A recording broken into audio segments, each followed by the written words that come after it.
ঢাকাই সিনেমার আলোচিত নাম পরীমনি, যার ক্যারিয়ার যেমন আলোয় মোড়ানো তেমনই ব্যক্তি জীবন নানা চর্চায় পূর্ণ। কিন্তু সব বিতর্কের বাইরে পরীমনির সবচেয়ে বড় পরিচয় এখন মা। আর এই মা পরিচয়ের শক্তিটাই তিনি এবার রূপ দিয়েছেন এক মানবিক ও সাহসী উদ্যোগে।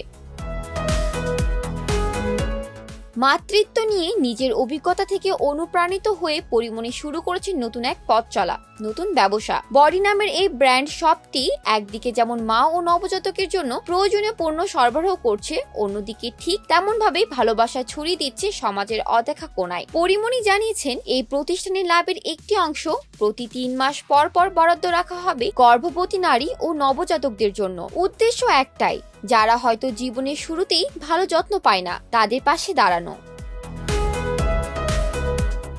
এই ঘোষণা পরীমনি দেন নিজেই, জানিয়ে দেন বডি শুধু ব্যবসার জায়গা নয়, এটা আমাদের মাতৃত্বের স্বপ্নের এক পরিপূর্ণ রূপ। যে ভালোবাসা পেয়েছি এবার সেটাই ফিরিয়ে দেওয়ার সময়। গত 14 ফেব্রুয়ারি ভালোবাসা দিবসে যাত্রা শুরু করে বডি। এর পেছনের কাহিনী আরো আবেগময়। 2022 সালের 10 আগস্ট পরীমনি প্রথমবারের মতো মা হন, পুত্র সন্তান শাহিম মোহাম্মদ রাজ্যের জন্মের মধ্য দিয়ে। এরপর 2025 সালের মে মাসে আবার এক মিষ্টি সিদ্ধান্ত, এক কন্যা শিশুকে দত্তক নেন তিনি। নাম রাখেন সাফিরা সুলতানা প্রিয়ম। এখন 2 সন্তানের দায়িত্ব নিজের কাঁধে তুলে নিয়েই সামলাচ্ছেন মা বাবা 2 ভূমিকায়। অভিনয়, সংসার আর ব্যবসা সব সামলে সামাজিক দায়বদ্ধতার জায়গাটিও ছাড়ছেন না।